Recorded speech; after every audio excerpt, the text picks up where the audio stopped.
Ha ha! Hey, what is going on, crypto people? Happy Friday, Saturday.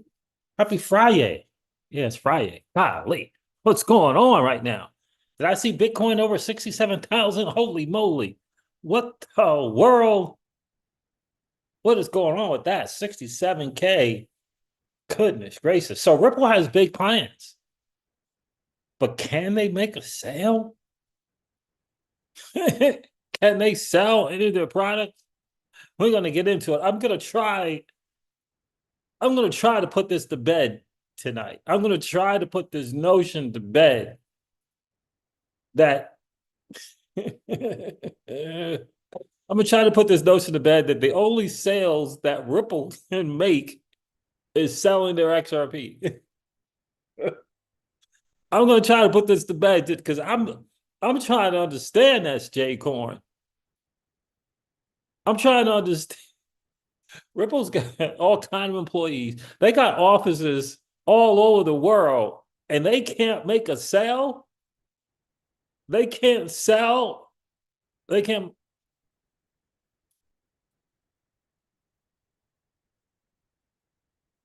What the world? They can't make a sale? Is that what you would have me to believe? I'm gonna try to put this thing to bed. I don't know. My guy Jungle, he keeps saying this. He keeps uttering these words. I'm trying to understand why. I'm trying to understand why he keeps saying that. He keeps saying that they can't sell. Those folks over at Ripple are not. They're not selling anything. What's going on? What's going on right now, Jay Coin? I'm gonna try to put this to bed. I did a live stream about this not too long ago. I'm gonna try, man, because I don't understand it. But Ripple's got big plans. I read the latest report. You want to talk about a rug pull? You want to talk about a rug pull or a pump and dump or a pump and dump in business since 2012 and you ain't made a sale yet, bro? You're in business since 2012. You got a 10 to 15 billion dollar valuation and you ain't made no sales.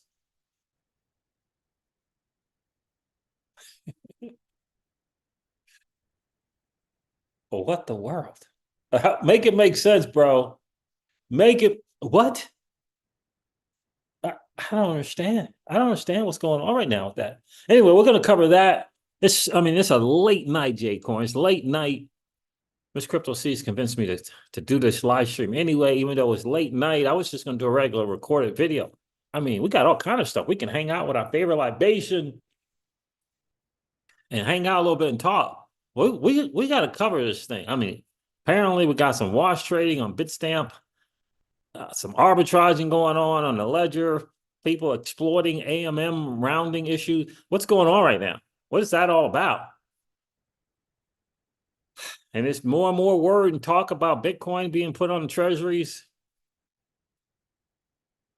Then we got the current madness that took place on Saturday with former President Trump. And the rumor on the street is one of the three-letter agencies was involved in it. What's going on with that? Hester Peirce is in the news talking that talk. What the freaking world? We'll go over this, two or three shooters thing with former President Trump. We'll go over that. Hugo Filion. Oh, Hugo. Hugo's a smart guy. We're going to get into this back and forth between Jungle Inc. and Mickey B. Fresh. I'm just trying to understand this whole thing about Ripple not making any sales other than selling XRP. I'm trying to make sense of that. I'm trying to make sense of that. I'm going to cover some stuff.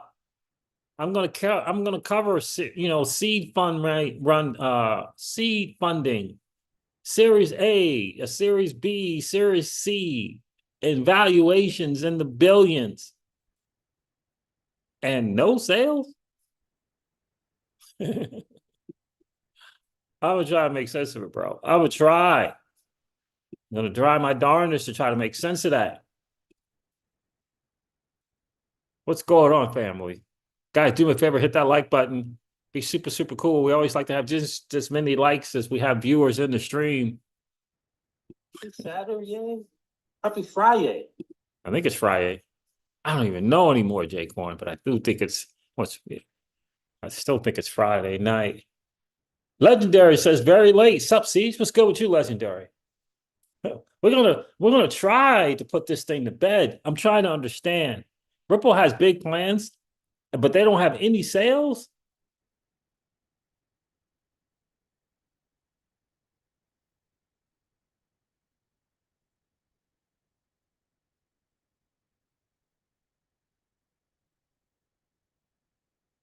Chris Miles is in the building. What's good? What's good? Ripple has big plans, but do they have any sales yet? we're gonna try to put this thing to bed because I'm just trying to understand where my guy is coming from. I was gonna reach out to one of the Ripple investors and just shareholders and ask, but it was so late night, I didn't want to do that. I'm trying to just put my head around it. Look, the market's doing what it does, family. Bitcoin hit 67,000 for a little bit. What I understand, I saw it, check one of the apps, said it was 67K. What's going on? Where is that now? 66. So it was 67 for a minute. Solana. It's doing its thing, I'll be holding that for a few years until, network adoption changes. But right now, that slope for the network adoption is up and to the right, family. It's up and to the right. Yeah, 66,000 for Bitcoin. So we'll go over the numbers a little bit. But I'm just trying to make sense of this. I'm just trying to make sense of this. Paul Bogle's in the building. Hi, how are you, my friend? Legendary, no sales. No sales in businesses 2012 and no sales. And people are investing in that company and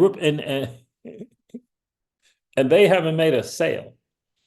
All their sales is coming from selling XRP. Help me understand that.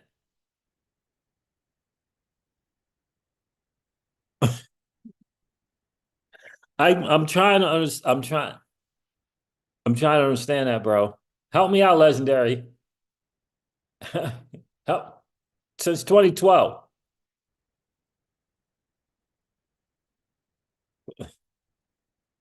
Help me out, Paul Bogo. Ripple got all them people over there in all these different offices in different countries, and they can't make a sale. They can't sell one of their products. Is that what you would have me to believe? The Amazon of crypto. The Amazon of crypto. The Amazon of crypto siege. The Amazon of crypto siege. What's going on, Jungle? The Amazon of crypto siege. I don't know what he means by that. What do you mean by the Amazon of crypto siege? I'm trying to make sense of this. Hold on a second. I'm trying. Help me out. Ripple has big plans, but they can't make a sale. I'm trying to understand this, bro. No sales, no. Chris Miles like, hey, if we don't sell anything, it's no taxes. But they're selling XRP. So I'm trying to understand this. I saw my guy Jungle. I saw him put this out. I'm like, hold on a second. So I'm trying to understand this, right? So you get this company, it's got some genius ideas, right? They got to raise some money, right? They're starting up, they got to raise some money. So that's the seed funding, right? That's like the initial thing. right? And so in order to get the seed funding, you technically you got to have some sales skills, right? You got to have some sales skills. You got to share the vision. You got to come in there looking good and sharp, well spoken, articulate. You got to have a little whatever, whatever. That's the seed fund, right? That's the sale right there, family, right? That's a sale, right? They got seed fund. That's the initial thing, you know. They're calling the uncles, families, mom, pa's, whoever. That's the seed funding. Then after the seed funding, okay, I get it, I get it. You get the Series A. Now, Series A, Series A is it's the average every day. It's the novice person, man. It's just a little bit above the seed, right? The seed funding, you could race your brother, and if you lose, you invest in what I got going on. If I win, you invest in what right? You could raise money, right? Seed funding. Series A, it's a little bit different. It's the Series A. It's just a little, it's a little different. A little different. So that was like 30 something million, right? Like I was thinking, I think it was like 32, 33 million dollars. Okay. And you haven't made a sale yet of your stuff. Well, yeah, we're just kind of, we got this thing here, we got this thing here, and it's rapid and it's X rapid, and but we're close. Okay. All right. Here's 32 million. Here's 32 million. I believe you. You're close. I get it. David in there talking. He's got him. Schwartz got him all baffled. He's got him all baffled with it. His ability to explain all this complex stuff like he's talking to 9 years old. I get it, right? So Series A, they put that presentation on 32 mil. 32 mil. Series B. Now, the Series B people. Now, the Series B, that's a little different than the Series A investors. The Series B guys, they've been in the game a little something, something, these private little, VCs, they can look at you and like, I hear you talking, bro. Like, I hear you talking.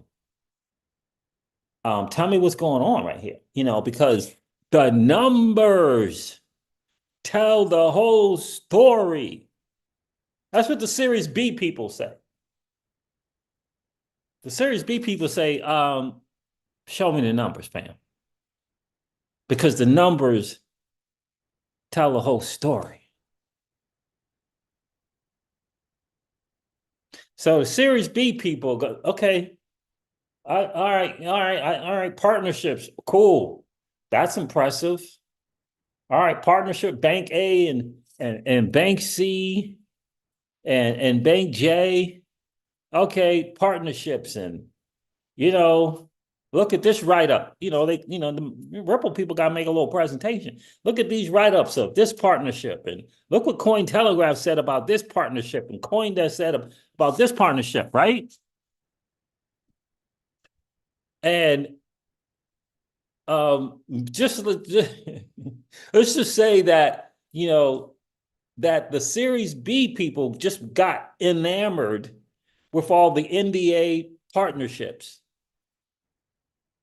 Just to say, this thing is new, this is a new thing, and we're leading it, and we're the second blockchain, and the Series B people, they got enamored by the partnerships. Remember all those partnerships? 2017, 2016, 17, 15, remember all those partnerships? So let's just say that the Series B people, they just overlooked the numbers of no sales, of no revenue.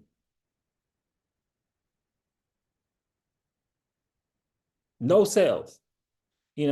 Nothing. Okay, here's 55 mil. Look, we believe in you. We believe in you. 55, here's 50, here's 55 mil. We the promise is an awesome thing. Okay, here's 55 mil. Now, we're getting to the Series C now. And in the Series C, the Series C people have to report to their people.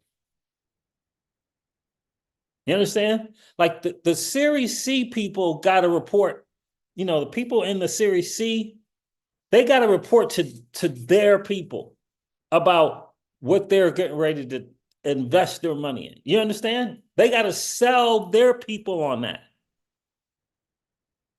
Right? Hedge funds,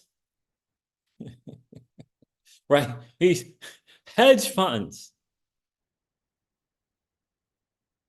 You got these private firms and typically investment banks. Investment banks. And so you're suggesting to me that those people, those three groups of people that Ripple said, we raised 55 million in the Series B and 32 and roughly in the Series A. And cool. The hedge fund investment banker people say, cool. Share with us your revenue. I see you got this product here, and I see that you're selling software. That's your thing. You're a blockchain infrastructure company selling software to banks. Let's see those numbers of your sales. Right? Infrastructure company, right? Not ODL. ODL is another product. The infrastructure that you're helping this bank that has 1880 infrastructure, and you're selling them some infrastructure stuff. The same way that you can make do like a private ledger. So you got these people, these developers, these engineers making products. And you went on tour saying that you're a blockchain infrastructure company. You're a blockchain infrastructure company. And you're telling me that Ripple told them, the hedge funds, who got to report back to their people, the private equity firms who have to report back to their people, and investment banks, and that group of people were good with you not making any sales of your products? No sales.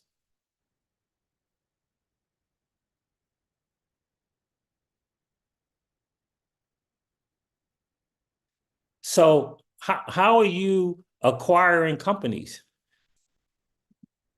How are you acquiring these companies? Well, we got this thing that we didn't create, with all our engineers and all our developers. We got this thing that we didn't create, that was gifted to us, and we just sell that. So this is the investment bank. So how I'm trying to understand this. You've got products that you go to banks and financial institutions and SMEs and SMBs, and you have not sold any of your products to them, and you're paying them to use your product. You're paying them. They're not coming out of pocket to buy your stuff, any of your stuff. You're paying them.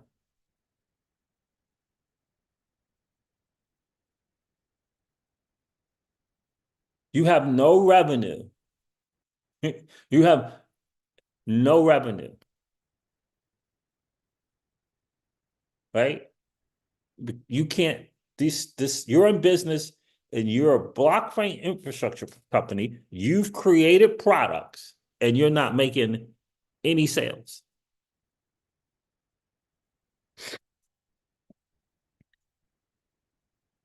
I, I, I can't see it, man. I can't see, first of all, the Series A and Series B. You got good salespeople. If you got the Series A people to give you around 30 mil, you got the Series B people to give you 55 mil. You can't make a sale of your product?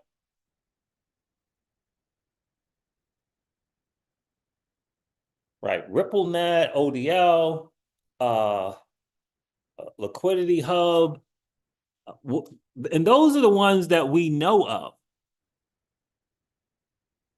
Those are the products that we know of. Right. Those are the products that we know of. So I'm trying to understand that how an investment bank, a hedge fund, and these private firms said, okay, you've been in business for 7 years, you've been in business for 7 years, and you can't sell any of your products.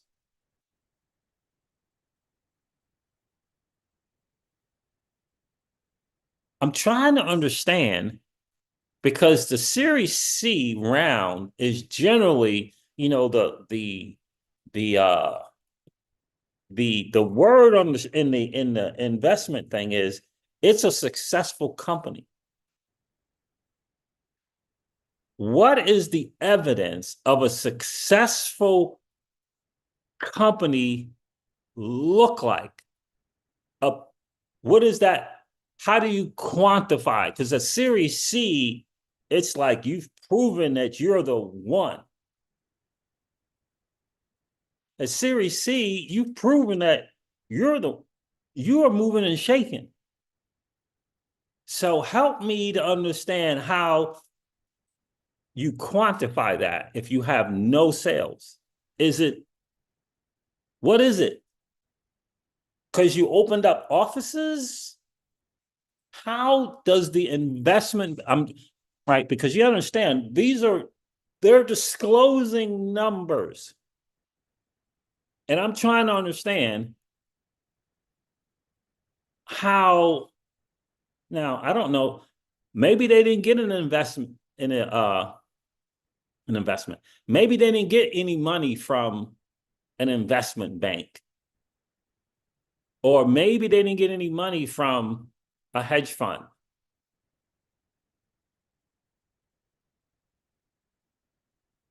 I'm trying to, so from 2012 to 2019, 7 years, no sales. You have no revenue from your product suite. You have no revenue to speak of. Because by 2019, right, they know the story of the company, right? They know about that escrow.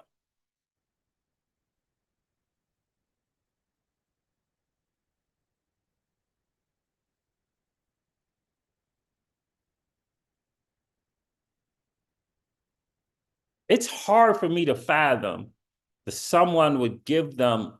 Now I get it, right? I mean, the money is toward, it's the equity, right?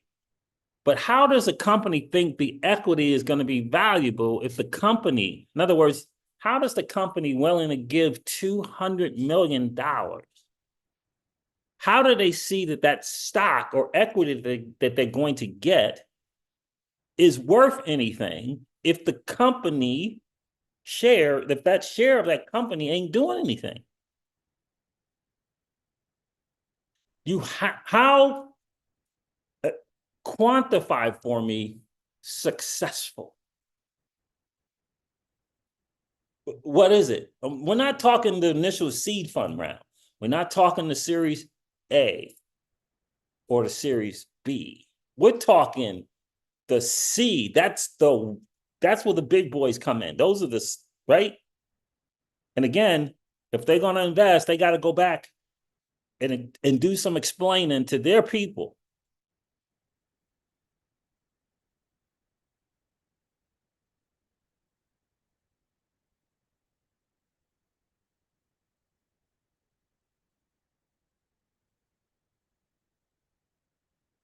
So, okay, so Jungle was suggesting that Ripple convinced the people that the shares, or maybe they were going to be buying those shares back anyway at a profit. And maybe it's 2x, or maybe it's 3x. Who knows? Maybe it's 4 or 5x. Is that what you're suggesting, Jungle?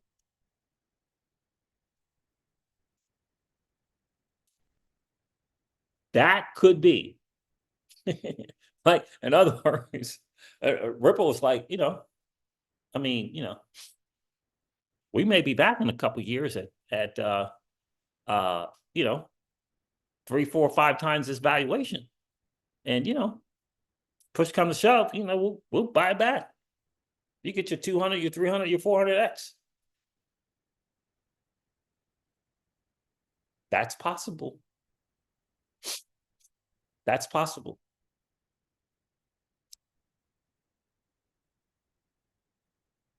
That's possible. I don't think it's likely though, bro. I don't think it's likely unless, now remember, the 1.4 billion, that is a cumulative series. That's cumulative series of buybacks that Ripple has been doing. Ripple's been doing buybacks. And perhaps the reason that Ripple is able to do buyback is because they have the cash cow sitting in the escrow that's gonna, do some stuff in bull runs, and then they could buy it back that way. It's hard for me to understand how a company that has a suite of products can't make a sale can't make a sale. And I'm just using 7 years.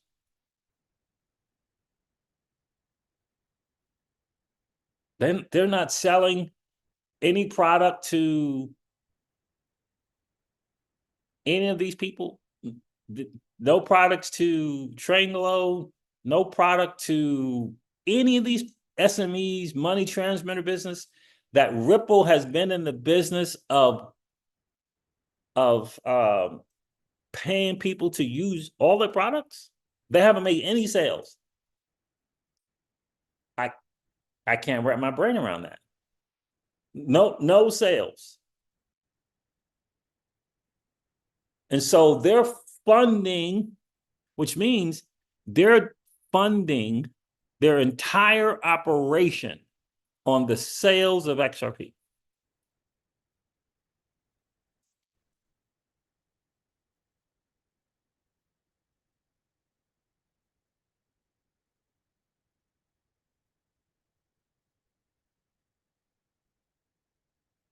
I wouldn't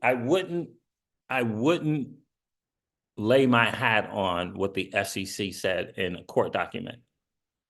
I wouldn't lay my head on that.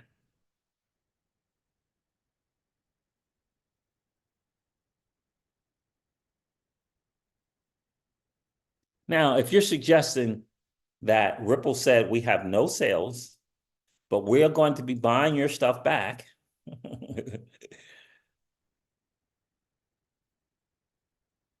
because we got this thing over here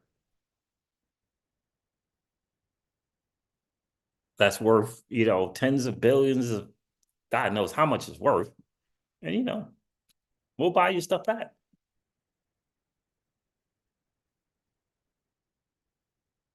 So what was Jungle? You remember when Ripple was going around saying that they were a blockchain infrastructure company selling software to banks?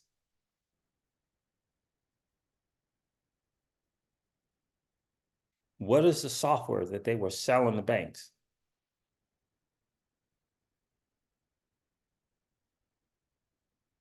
So they were not selling anything to the banks. There was no product that the bank was interested in.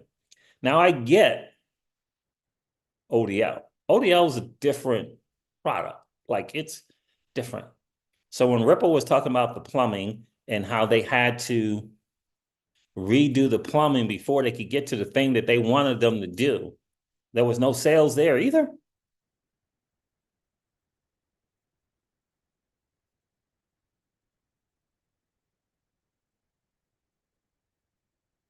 It's hard for me to wrap my head around that one. Like it really is.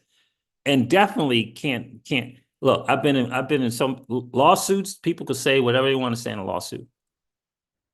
They can say whatever. There is no uh repercussion in a lawsuit when you bring a suit for someone.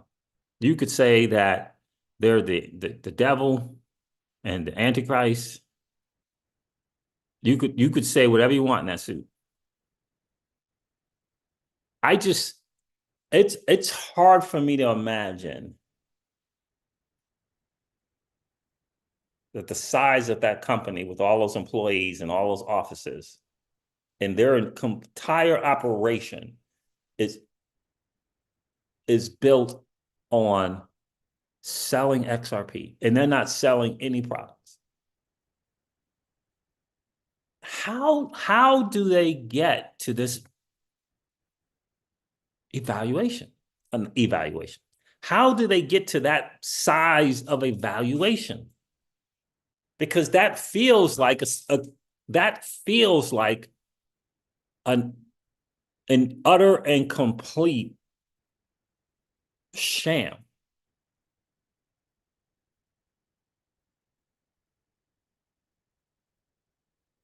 Like, how do you get to 10 or 15 billion in valuation and you're not making any sales?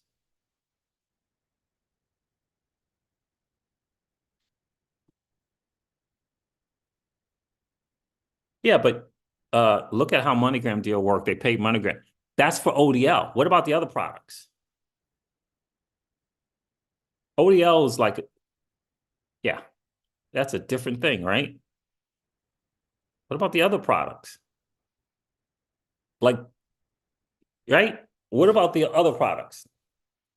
What exactly is RippleNet? What exactly is a blockchain infrastructure company selling software to banks? I just I don't see how you have successful seed fund and three series A, B, and C, and you're getting away with not selling any of your products. I don't see how that's possible. You're in business for longer than 10 years and you have no sales.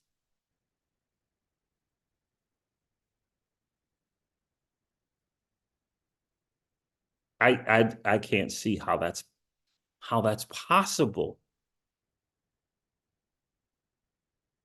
I mean, even Google eventually started selling some stuff, right? I think the first 3 years or so, Google had no revenue, right? Might even been 5 years.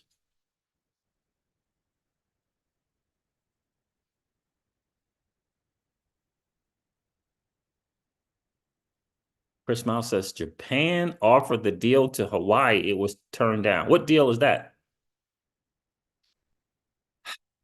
So this is the thing. What is non-disclosure sales? What is that? Non-disclosure sales. Can you run, and I'm asking because I don't know. Can you run a series A, B, and C with a non-disclosure of your sales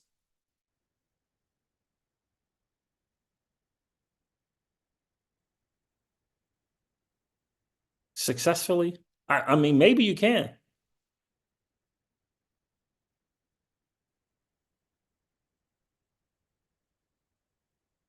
2%. So they show 2%, but it's likely zero after incentives.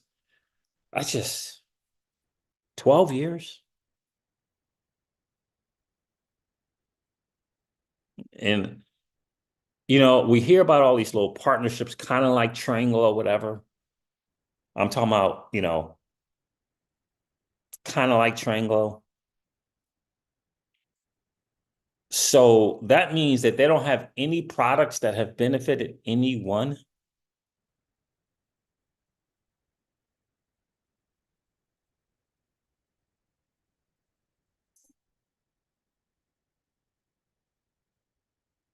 So they got to have some revenue. They have, right? They have to have some form of revenue. I think, and I don't know, but I think because the SEC was so very careful in their wording, because this is what attorneys do. They're really careful in how they word something, especially in those suits.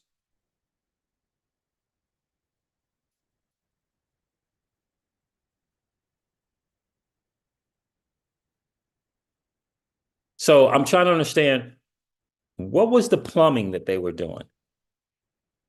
What was the blockchain infrastructure selling software to banks? What were they doing?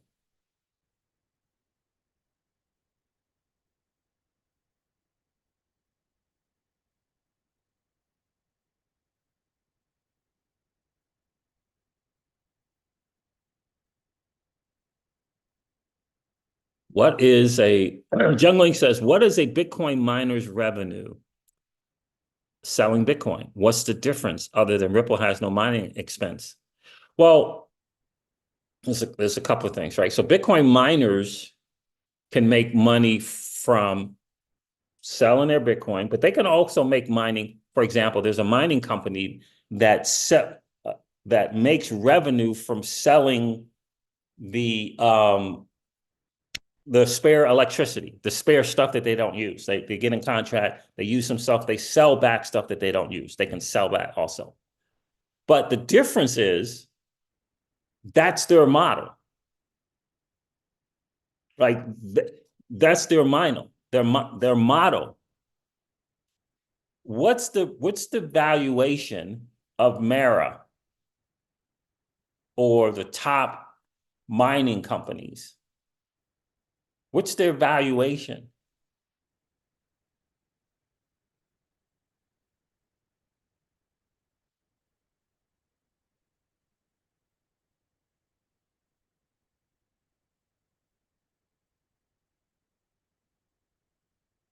The sale of assets, right?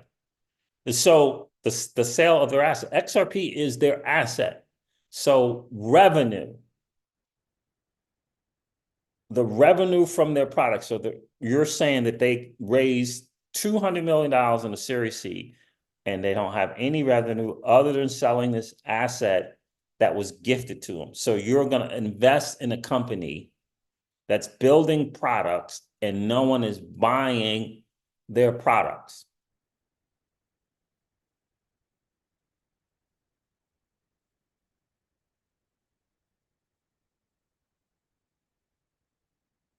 AI spit this out. That's hard for me to believe. Now, I don't know if you can legally say, we got some stuff, and there's a percentage chance that we're going to be buying back the stuff that you give us some money, and we're going to be buying back, those shares. Maybe it's past history. Maybe I don't know how you get an evaluation without having any revenue that's 10 to 15 billion. I don't know how you get to a Series C round without that. What are the other things? Is how do you get market share if you're not selling anything? Like, I don't understand that.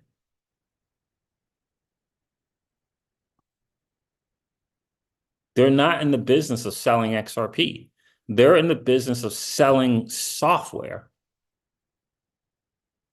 blockchain infrastructure software. That's their business. Bitcoin mining's business is mining Bitcoin. Ripple's business is selling software. It's not, their business is not selling XRP. So where is their revenue? How did they, quote unquote, get to be a successful company?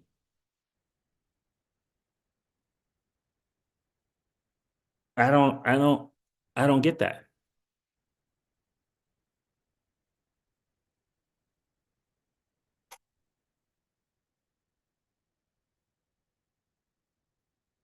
Right? So the 1.4 billion stock buyback, but that was a cumulative thing. That was a series of buying their stock back for whatever the reason. I don't, and that part I don't know. The thing that I find extremely difficult to believe is that Ripple doesn't have any sales of their products, and that the only thing they're selling is XRP. Like, how is that not? You would think that that would be the biggest thing, like the biggest news. Like now, Ripple's a private company, so they don't have to disclose their sales. But it just I know NDAs, a disgruntled employee at a bar, right? Some dude got fired or something. I don't know. Somebody didn't leave on good terms and, had a few drinks and, no revenue from 2012 to 2024, no revenue.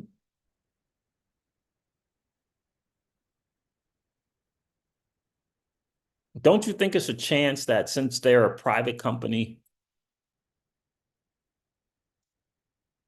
they haven't disclosed their sales publicly?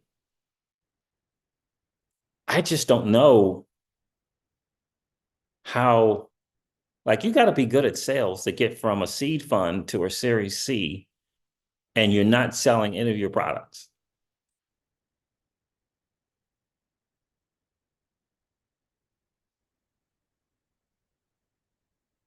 Paul Bogle, see, it's time to sell your XRP, my friend.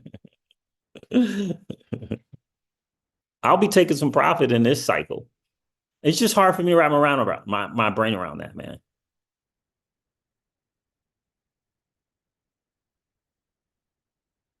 Their pitch deck shows 2% revenue comes from services. My argument is they spend more than that to incentivize. Yeah, but that's a different argument, though.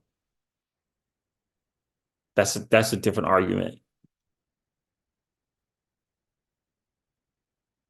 because Ripple put themselves in this position, right? They put themselves in the position because they decided to take cryptography outside of crypto and thought that people outside of crypto was going to get it. Oh, okay, I get that thing. They didn't get it. They did not get it. So, that was a big mistake. Why are you messing around with MoneyGram, man? I never understood MoneyGram. Why are you messing around with MoneyGram?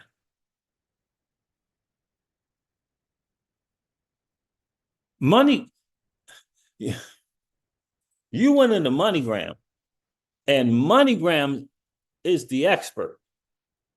MoneyGram's the expert, not you. I never understood that. That's MoneyGram's model. They know their model inside and out.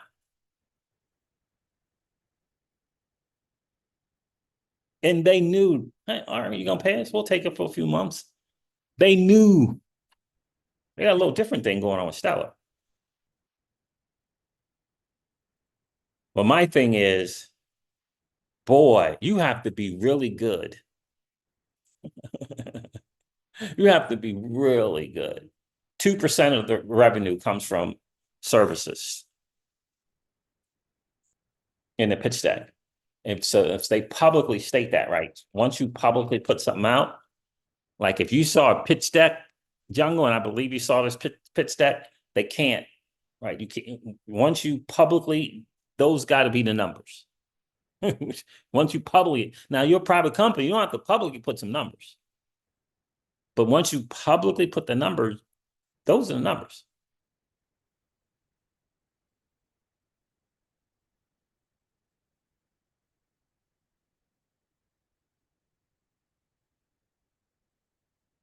Yeah. Move accordingly. So the new name for MoneyGram is XRP LOL. Now, I'm with you in that a lot of people give Jungle a hard time because he speaks the truth about Ripple, right? And when you look at what's going on over there, where's the win? Like, where's the win? Here's the first. Let me end with this. You, in order to get to 10 billion or 15 billion in evaluation, it has to come from something. It's not coming from what I understand, that evaluation did not include the escrow, the XRP escrow. Is that correct? That value, right? Because it wasn't there something where Ripple was not putting the XRP in that, or putting the XRP that was an escrow in their thing. How do you explain a 10 to 15 billion dollar valuation? Where's the value in the company? Where's the value? How it can't be projected sales, they're not selling anything. There's no evidence, right? How do you get to, I'm asking, I'm trying to understand. How do you get to a 10 to 15 billion dollar valuation? What is that makeup of that? How are they legally able to go to the marketplace with an IPO at those kind of numbers? How are we getting there? 10 to 15 billion. So the thing that I think is where Jungle says all the time, no one wants to hear it. But the reality is, where is the win? Where's this win? Is it the CBDC? They got what, two or three CBDC things going on, right? Is that the win? Where's the win? I agree with Jungle 10,000%. They have got to get this stablecoin thing. And for some reason, people seem to think that they're just going to move into the number 2 slot because they're a US based company. They're just going to move into there. No.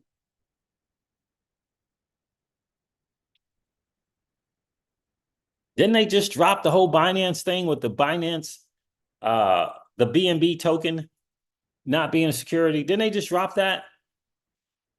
How do you think their BUSD is now going to do? They got the little Paxos thing is all kind of done and over it. Ripple has some work to do with the stablecoin. I don't know why the entertaining content creators are just supposing that they just gonna launch and they're a darling company in the US and then just gonna just do its thing because of that.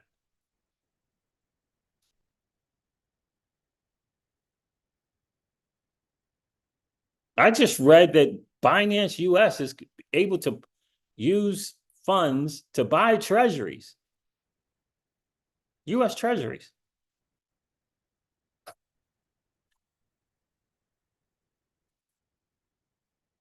Paul Bogle says the valuation is probably based on people buying XRP and holding it.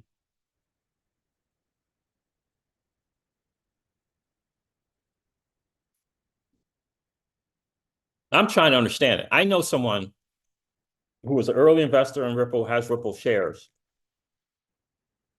An early investor. You know what an early investor is?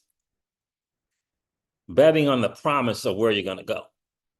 But after 7 years, getting someone to give them 200 million in the 7th year with no sales is hard for me to understand, hard for me to get.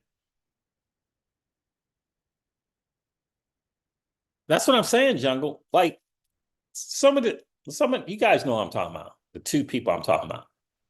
And they just keep automatically assuming that Ripple's just going to be number 2 because it's Ripple and they're based in San Francisco. Like,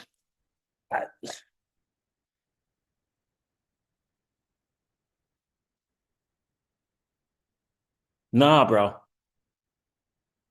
They better have a major, listen to me, Jungle, a major liquidity incentive event on that XRP out. It better be major. You can't be letting people like Arbitrum and Manta Pacific outdo you, or freaking ZK Sync. You better Ripple X. I hope you guys listen to me. You guys better come with a liquidity incentive event. And they keep saying how they're going to leverage their partnerships. They're going to leverage these partnerships, these relationships that they've established.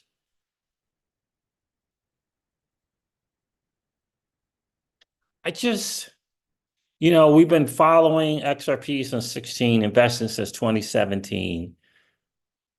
When are these NDAs ending? When are we going to learn? Are we suggesting that all 17, because the number is 1,700. Are we to believe that all 1,700 are still under NDAs?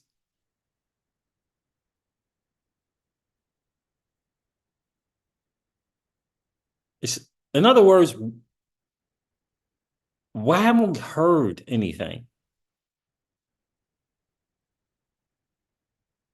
Is it really just because of regulations?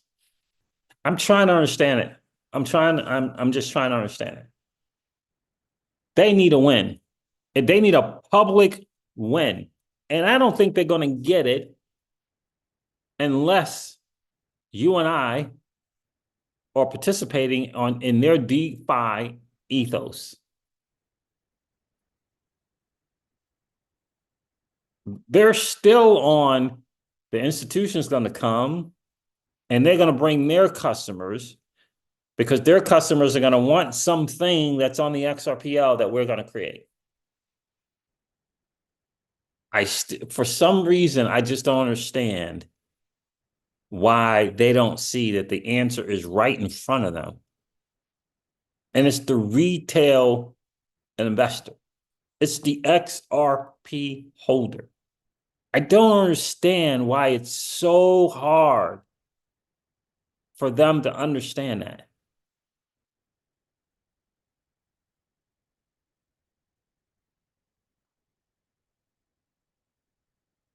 I don't understand it.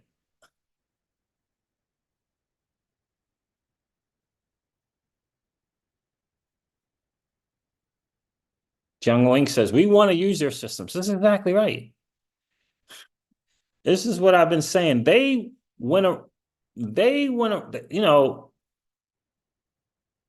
have a smart guy at CEO, but he said something. And I'm just not sure that he's living by what he said. He said there's a lot of people in crypto going around trying to find a problem for their solution. Well, what do you think you did when you went off the ledger and you went out and tried to sell software to banks? That was the same thing. To me, the win is the XRP holders. Build some stuff for the XRP holders.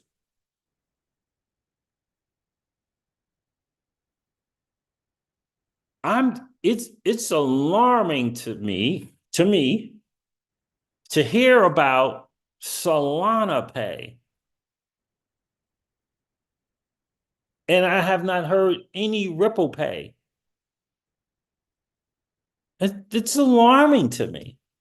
How in the heck did we get a Solana Pay, kind of equivalent to Google and Apple? How did we get a Solana Pay and we didn't get a Ripple Pay? I'm trying to understand that. I don't understand it. I'm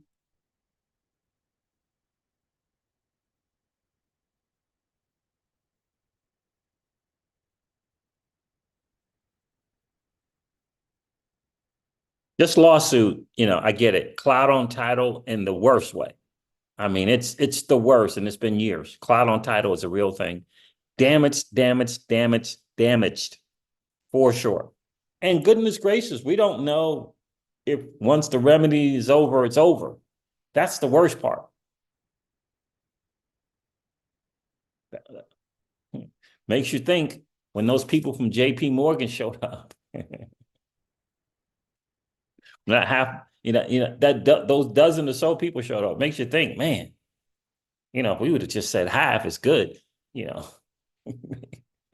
maybe, maybe we'd be okay. I don't know. Look, I think the best way for Ripple is to is to go all in on the XRP holders. To me, that's the way.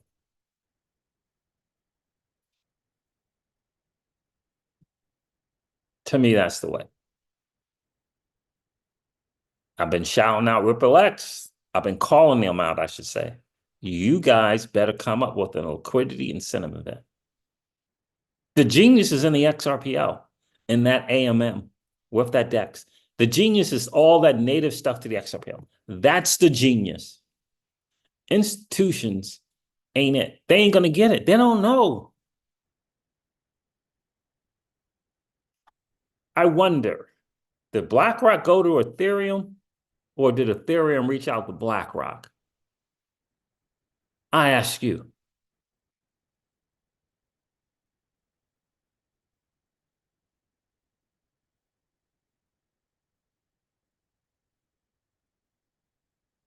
I ask you.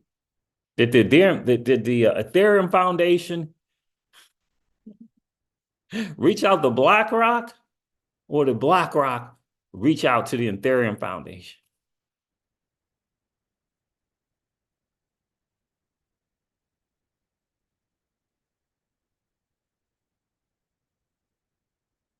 Institutions want to go where the money is. Exactly. BlackRock went to where the action was. Do you have none of the people from the Ethereum Foundation going outside of the Ethereum blockchain trying to make sales? Did you?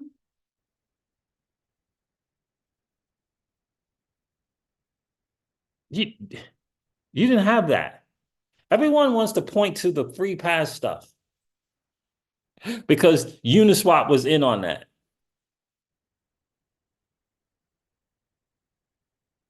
Right? Uniswap was there back in the day. They were in on the free pass stuff.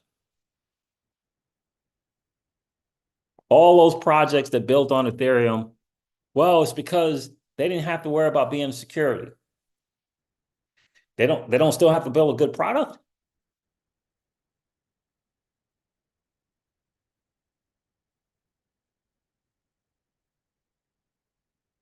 Because Uniswap be crap?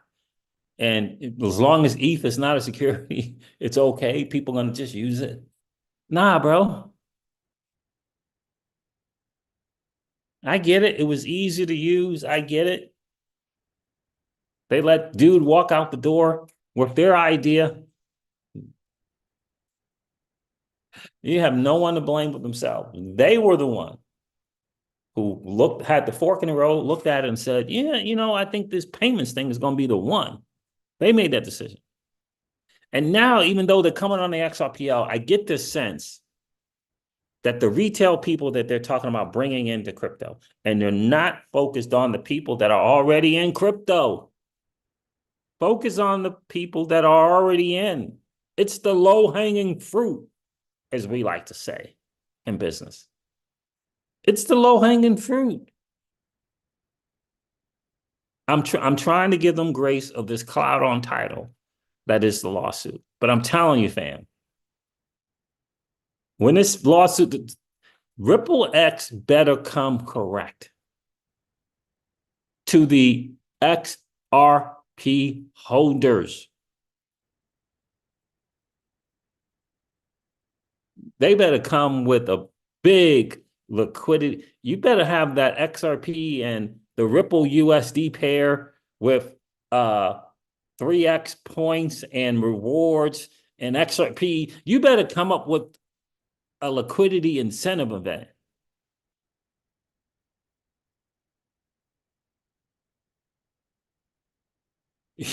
You better come. You better come. Don't be stingy. You better come with a liquidity incentive event.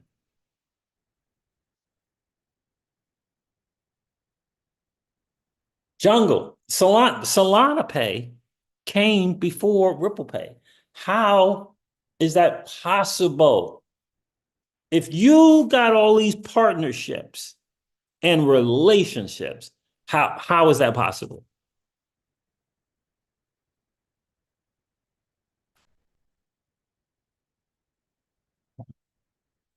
It's less than a penny. It's cheaper than Solana. It's 0.00001. I don't know what's going on. How did that happen? DD1 says, could Trump take the half the escrow, raise the price to a higher price, and pay off part of the national debt? Oh man.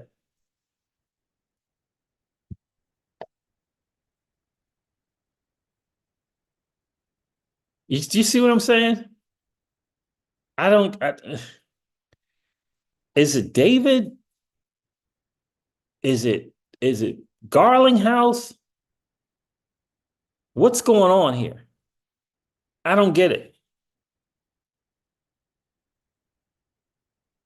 Solana is hooking up with Stripe and the other people.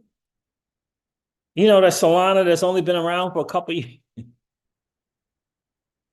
there's only been around for a couple years. What's it, 4 years now?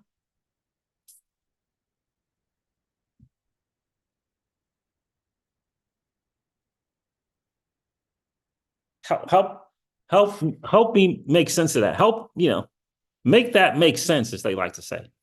I don't understand. What's going on, Joe? I, anyway, I just, you know, they got to get this liquidity incentive event right. They have to come correct. Like it's going to have to be some yield on that stable coin. It's going to have to be a liquidity event, liquidity incentive event for us to go into this XRP Ripple USD stablecoin pair. You better come correct. It should last at least 2 years, at least. You got some catching up to do. You can't come with some weak liquidity incentive or expect Orchestra Finance to do it, or expect DexFi.pro to do it. If they just settle for a regular stable coin and do that little MakerDAO thing that MakerDAO does,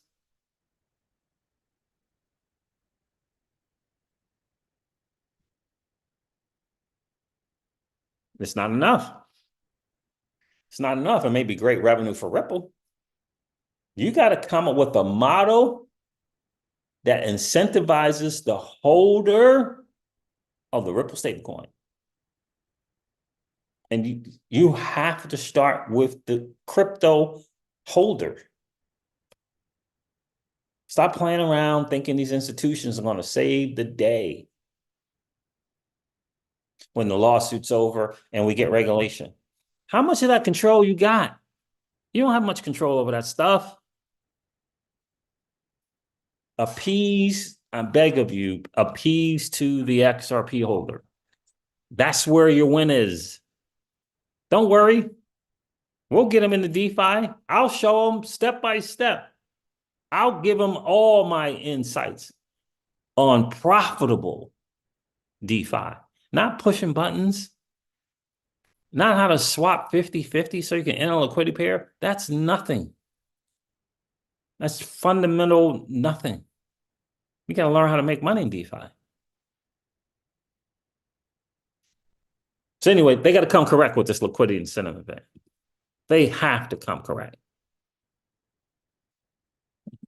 Legendary. Solana is their deep state darling project for sure. That's why I have a nice bag of it.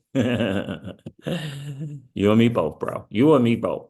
So this interesting article comes out with Ripple. I mean, it's interesting. Building the future financial infrastructure with blockchain and digital assets. It's interesting.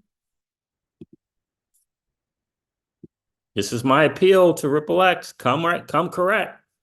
As we like to say, come freaking correct with this liquidity incentive event. I'm giving you the grace that you probably have to wait till after the lawsuit.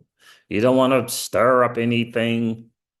You're winning. You don't want to stir up anything. I get it. You don't want to put XRP in something that might come across that you're doing something and doing something. I get it. That's probably what it is. But when it's over, you better come correct. I'm telling you, ecosystems are eating up retail. There's only so much of us around, man.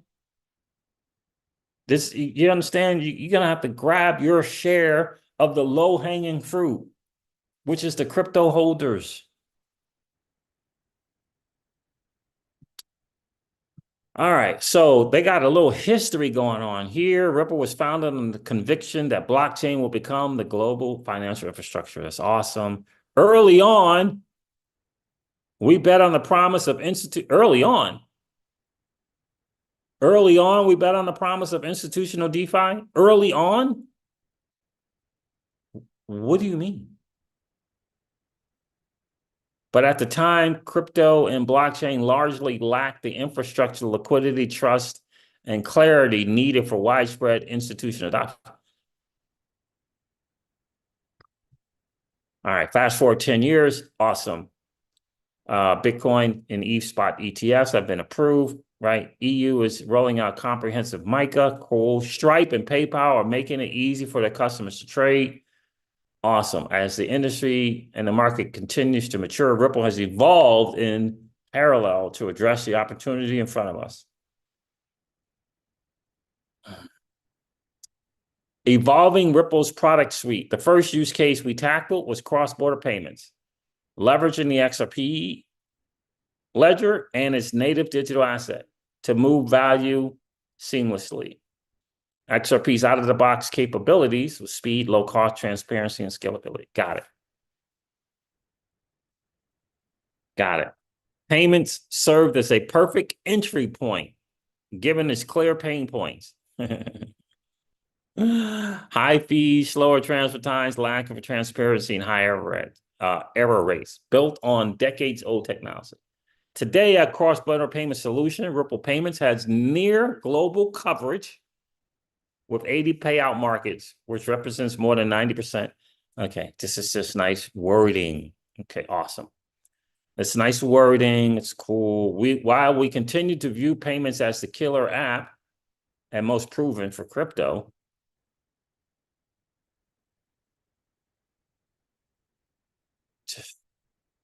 what is more proven in crypto? Is it payments or is it DeFi? Are we rationalizing that in DeFi when you trade Tether for Bitcoin, that's payment? Is that the rationale there? Because I think that DeFi is winning and has been winning and will continue to win. So anyway, Ripple offers more than payments today. We provide financial institutions with simple, secure, compliant digital asset infrastructure,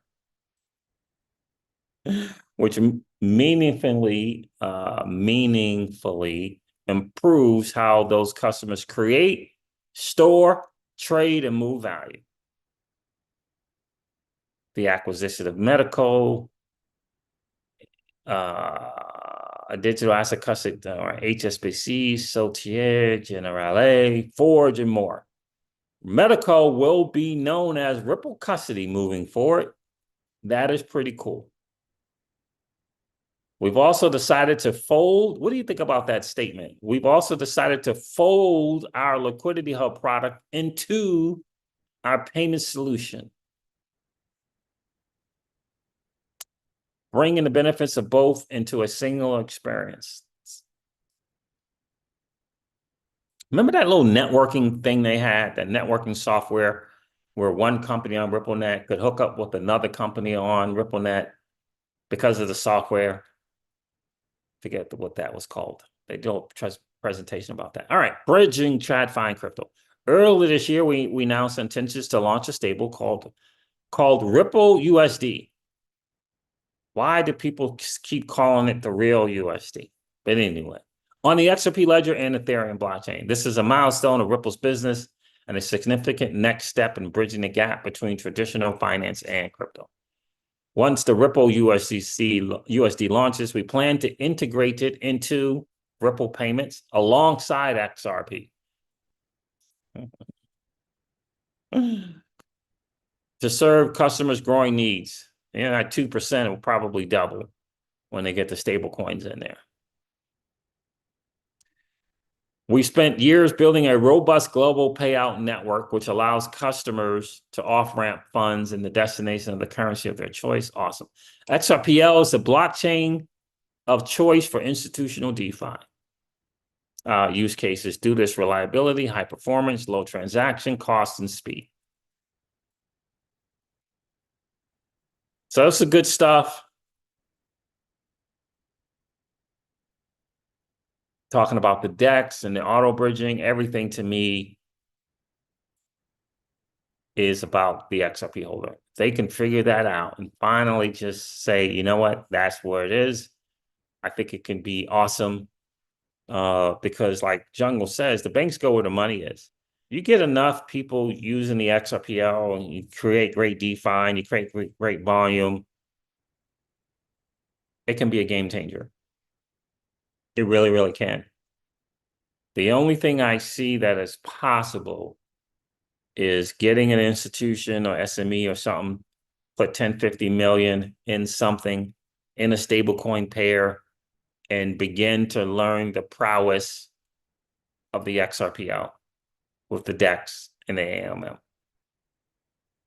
Because that 0.0001 is going to be a massive deal to these big players. It's going to be a massive, massive deal.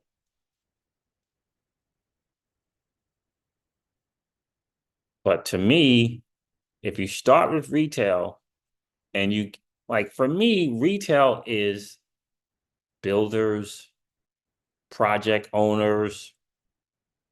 Like to me, retail is, for example, on Flare Networks, Sparta DEX, Enosis Global, XDeFi. What's the other thing on there? I said Enosis already, right? That to me is retail. That's retail. That's a dev, a founder looking to build on your layer one. Looking to build on your layer one. To me, that's where it is. That attracts the retail people. Retail people want to use something that's awesome. Orchestra Finance is cool. But when you look at Orchestra Finance, it doesn't compare to Jupiter Exchange. When you look at Orchestra Finance and compare it to Jupiter Exchange, it don't compare. Jungle's right. In that article, they call payments an entry point, right? Right. It's just a clever way to say that they've moved on or they've they've lessened their focus from payments, right? Maybe it was 90% payments, now it's 20%. And they've moved on to the XRPL. Because in the end, that's what the liquidity is. The liquidity is in crypto. It's not outside of crypto. This is what Solana figured out. The liquidity is inside of crypto. Like, for example, when you look at Orchestra Finance, take a look at Orchestra Finance and take a look at juke.ag. They're years apart. Years apart.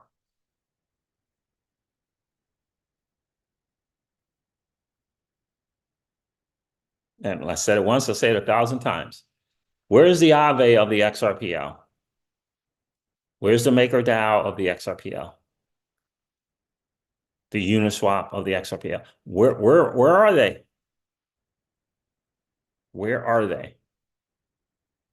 That's what we need. I'm telling you, I'm all up in that Jupiter, the Solana ecosystem. All up in it. You got projects on Solana competing with DoorDash and Uber, competing with Google Maps, and competing with AT&T and T-Mobile. And they're all on Solana.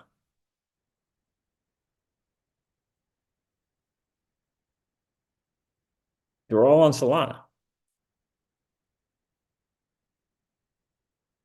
Everybody keeps thinking of meme coins are just completely missing it. Completely. They've created network adoption. That's what we got to create on the XRPL. We got to create network adoption. So the liquidity event's got to be massive, and we got to be able to flex anything of value in 3 to 5 seconds for less than a penny. We got to be able to flex it, but we got to need something to flex with. Because you and I we're good with 1 cent, 2 cents, 4 cents, 6 cents. Right? We're good with that. How are we going to flex less than a penny? We need some stuff. We need the drift protocol on the XRPL. We need the Camino Finance on the XRPL. We need the Jupiter exchange on the XRPL. The customers are going to go where they can use some stuff. You think that they're saying, well, the XRPL, I could, it's less than a penny. I'm going to hop off Jupiter exchange because it's 1 cent or because it's 2 cents. I can do 10 times more things on Jupiter exchange than I can on Orchestra. But Orchestra, at least it's less than a penny. I can't do anything. Have you taken a look at those liquidity pools? Not a great look. That's not the answer. It's not a great look. So this foundation, this Ripple X, they better come correct, Jungle. I'm telling you, they better come correct. And by the way, I saw your video on the lending protocol thing. And I got to tell you, I was a little turned off when I heard underwriting and credit worthiness. And then I thought to myself, yep, it's the same old, same old. That's going to be for stuff that's not in crypto, right? Trying to tap into the liquidity that's crypto. In other words, this lending protocol is being built out with not the retail person in mind. It's built out for the one main finance or lending point or lending tree in mind. That's who it's the first iteration. That's what it's about. That was a thought. Oh, we can get one main and their customers.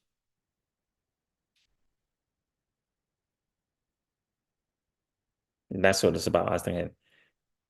I'm thinking to myself, dude, why in the world would now lending? Sure, I'll lend. I'll lend. I'll take that. I'll set off a certain point of crypto and lend over there because as a lender, that would be cool. Hop into, provide some liquidity to the pool delegate as a lender, sure. But I'm not borrowing in that first iteration. Why would I do that? Why would I do that? Who's going to do that? The people don't know anything about crypto. They will do it because liquidity is tight out there. People aren't getting loans. Liquidity is tight. So that's for lending point people and lending tree people and one main financial people. That's what this first iteration is about, talking about no collateral, fixed interest rates, and all that kind of stuff. Because hopefully the terms will be better than what one main and lending point are currently offering. Because what they're offering, and it's not predatory, but it's close. Some of that stuff is daily interest. Some of the stuff is daily interest. So maybe they'll do a little better, but that feels like to me that first iteration of what they got going on, their first thought is looking to those people. So will I lend in the pool delegate? Sure, but I won't be borrowing over there. Why would I borrow over there? Why would I go through underwriting and credit worthiness checks? Jungle says, I wanted to ask you, is the appeal is they don't have to put up all the capital, that people can fund the pools and get some of the interest cut? Yes, absolutely. That is going to be the appeal. Absolutely. Because the idea is to draw from liquidity that is in crypto because it's moving out of traditional finance. People are moving their dirty, nasty hard, their dirty, nasty fiat into crypto. So absolutely. As a lender, it's going to be pretty cool as a lender. 1-2%. As a lender, that's going to be pretty cool. Because out there is not a lot of liquidity going on. It's not a lot of lending going on, right? It's just not. It's not a lot. So for a lender, again, for crypto people to be able to lend their thing and get this thing, it can be great. It could be great. But for borrowing, for me, like, well, why would I borrow there? When I get paid, when I can borrow here, get paid to lend, and borrow on my own terms, like my own terms. Like, okay, I'll make a payment every other 6 months. Right? So lending will probably be good. Yeah. So yes. The idea is that like the lending points and lending trees of the world will which is basically a lot of peer-to-peer stuff, some wealthy people trying to lend their stuff out, where they won't have to fully capitalize. Yes. Be able to take some of their risk off. Yes, absolutely. But the main thing is, all the liquidity, if you will, is in the digital asset space, and it's growing. Not my idea of DeFi, but might actually be successful. Yeah, it might, because it's just money is tight. It's really, really tight. It's really, really tight. So if they can make these terms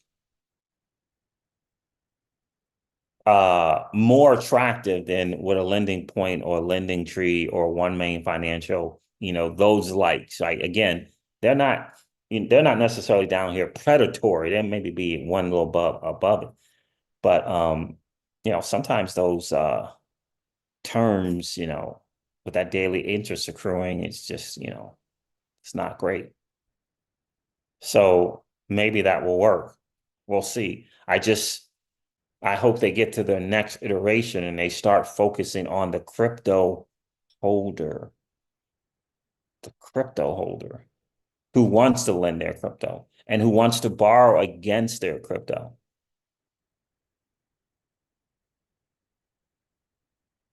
A lot of BTC people want to borrow against their BTC.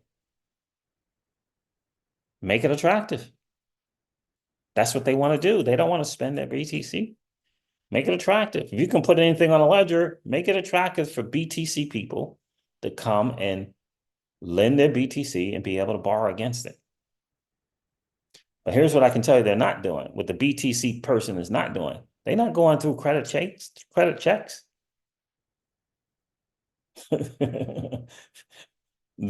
not going through that.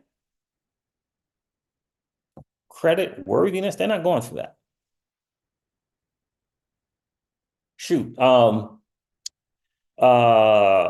People like Linden and what's the other one? Goodness gracious. Not Nexos and those people, they left. But it's Linden, Dan Tapiero owns that. And then there's another one. It's like 2 or 3 crypto things. There's no credit checks there. It's you provide the collateral and you pick your little LTV and then you're off you're off to the races.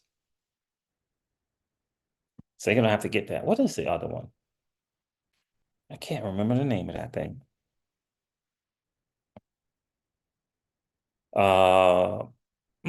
Man, I can't remember the name. But so they're gonna have to start appealing to the crypto people, in my opinion. Again, they did say this is the first iteration with all these terms and underwriting and all that stuff. Once they get to the collateral and the over collateralized loans and stuff and start appealing to more crypto people, I think that's where the answer is going to be. I really, really do. I just don't understand why they keep first in mind, they keep thinking of people outside of crypto.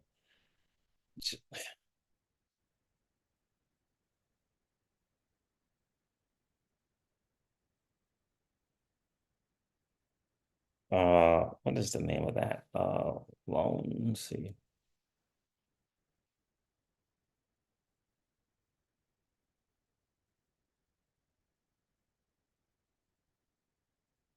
Well, it's Linden and another one. I can't remember the name of it.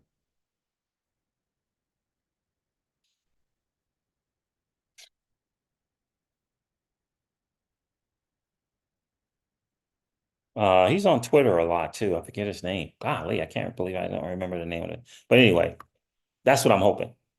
That they, get to those next iterations and hopefully DexFi.pro, who has some really genius ideas on the XRPL, will be able to leverage this lending.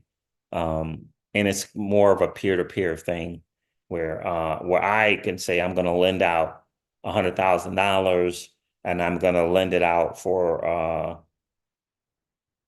18 months at this rate.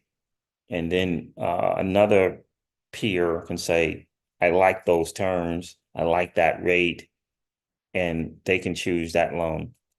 I like that. I don't know what the how DexFi is going to get the guarantees and that kind of stuff like that, how that's going to all work. But I think that's what we want to do. We want to hang out with each other. And I think that's why DeFi works the way it does and why it works so well.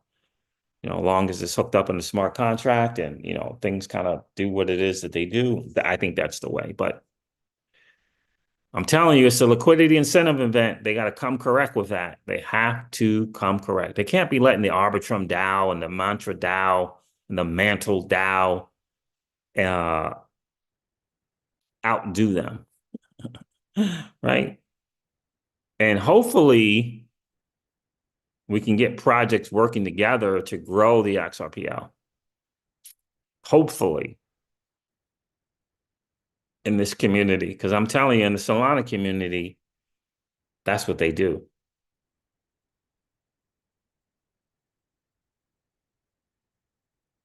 That's what they do. Oh, so what else did I want to? I did want to cover this whole thing, which I don't know, man. I keep hearing more and more stuff about, all these freaking shooters and the FBI stuff. I mean, they got recorded gunshots. Hester Purser saying something that I thought was interesting. Let me share this before I head off.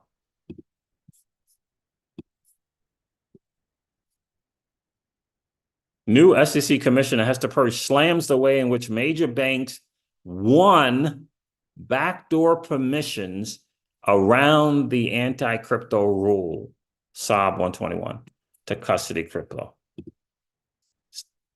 I think that the process has just been terrible around SAB 121. And Caitlin Long said, wow, Hester Purser politely says what many of us are saying about the SEC. It arbitrarily created a rule to try to kill crypto, but then it started granting backdoor exceptions from the rule for big banks. She called the process terrible indeed. Again, it should be done. One of the reasons that I have really been opposed to SAB 121 is because it has taken this position that we don't want to have experienced players custodying crypto, which seems to me a very strange and non-investor protection oriented position. I'm open to and happy to see developments that allow more people to come in and participate in the custody space. Again, it should be done in an orderly way. I think the end goal of having parties engaging in crypto that have experience from other parts of the world that they can bring into crypto, that's generally a good thing. Unfortunately, too often you see government trying to drive players out who would be interested in participating, but they're not welcomed in. And so, yes, that is a potentially positive development. I would like to see more participants in custodying crypto. Yeah, we would all like that. All right, so I think I'm gonna save all this Trump stuff for another time. It's kind of crazy to me how we could get there, but with more shooters and the fact that incompetence is by far not the answer. That the answer is inside job, and the answer is stupid deep state stuff is crazy to me. It's crazy to me. I hope we get him to the nomination. I think they moved it up, the official nomination from Thursday to Monday. I hope we get there. Hope we get him to that safely. And I'm fascinated by JD Vance. I'm hopeful for what he's going to be able to do for the digital asset space. I really, really am. But we got to get them there. We got to get them there, and kind of go from there, because there's some certain people that are just scared of what I call the Donald, for sure. For sure. All right, fam. Look, I'm gonna hop off here. It's getting pretty late in the wee hours in the morning. I appreciate you guys checking in for sure. Jungle Link, I appreciate you checking in, my guy. Move Accordingly, Legendary, Paul Bogo, and Joe, I appreciate you guys checking in. DD1, thanks for checking in the wee hours in the morning. Move Accordingly. Chris Miles, my friend, thanks for checking in. I appreciate you. Big Buzz, I miss you checking in, my friend. Appreciate you checking in tonight, this morning. Paul Bogo, I hope I didn't miss anybody. Jay Korn was first in the building. I appreciate you checking in. For sure, guys. Do me a favor. If you didn't hit that like button on the way in, do me a favor and smash that like button on the way out. And if you happen to be in that about 50% of people that are hanging out, listening to the crypto season, if you haven't enjoyed those hangouts, please consider subscribing to the channel. We're trying to get that number from 50% down to about 25% or so. That would be super, super cool. If you can help us in that journey, for sure. We are on a mad rush to get to 10,000 subs, doing it our way for sure. And we appreciate you helping in that cause. I'm going to end this live stream like I do all my live streams and remind you guys of this. Old money doesn't want you to win. But that's okay, though, because you and I, we're already winning. And I would ask you to consider this, perhaps ponder the idea or notion of living your life permissionless. I'll talk to you guys soon. See ya.